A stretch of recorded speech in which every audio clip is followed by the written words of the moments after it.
110조, 111조를 배제하도록 한 이유는 다른 때 대통령실, 그 전에 청와대를 압수수색할 때는 문서나 서류를 압수하러 간 거예요.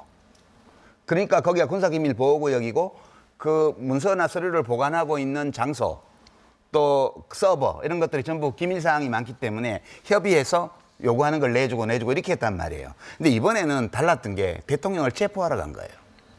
대통령이 여기 숨어서 안 나오기 때문에.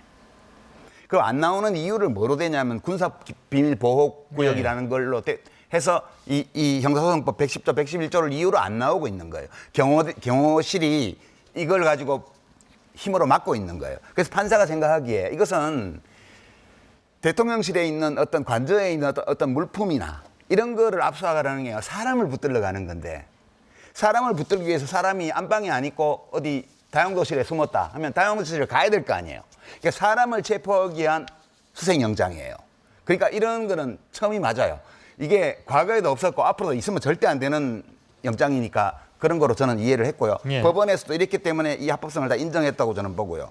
두 번째로 검찰이 청구한 열흘짜리 그 구속기간 연장 신청, 그것을 두 판사가 연속해서 기각했는데요. 예. 그 이유는 뭐냐 하면 그 되게 당연한 판결이에요.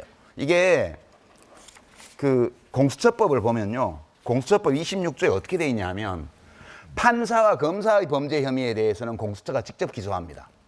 그러나 판검사를 제외한 다른 고위공직자에 대해서는 기소권이 없어요, 공수처에. 예. 기소할 때는 검찰에 보내야 돼요. 그래서 여기 26조에 뭐라고 돼 있냐 하면 수사처 검사는 이 판검사와 관련된 사건을 제외한 고위공직자의 범죄 등에 관한 수사를 했을 때는 어떤 이유에서 했을 때에는 관계 서류와 증거물을 지체 없이 서울중앙지방검찰청 소속 검사에게 송부하여야 한다 이렇게 되어 있습니다. 송부예요.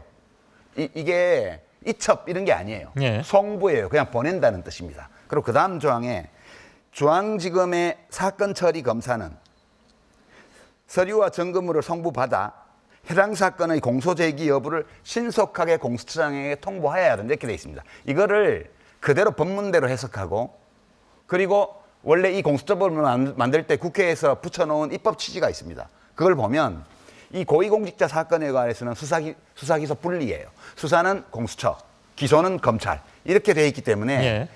검찰은 당연히 받아가지고 기소 여부를 판단하고 기소하거나 기소하지 않으면 안 한 이유를 통보해주면 되는 거예요. 근데 이거를 검찰이 받아가지고 뭐 때문에 자기들이 무선 권한으로 열흘 동안 더 구속하면서 자기들이 보충 수사하겠다고 하냐는 거예요. 예. 그래서 이거는 너무 당연한 결정이고요. 이 결정이 너무 당연했기 때문에 검찰도 받아들인 거고요. 그다음에 공수처에서 넘긴 수사 자료와 증거 목록을 볼 때 이것은 기소하는 것이 마땅하다는 판단으로 그냥 기소한 거예요. 모든 것이 헌법과 형사소송법과 공수처법과 등등이 규정하고 있는 절차에 따라서 진행된 거라고 저는 제가 이해하는 바로는 그렇습니다. 제가 법 전문가는 아니지만 요새 내란 사태 때문에 법 공부 엄청 열심히 하고 있습니다. 국민들과 함께. 제가 볼 땐 이래요. 유 장관 계속하는 거 보니까 지금 변호사 시험 쳐도 되겠어요. 이 나이에 근데 변호사에서 뭐 하겠습니까?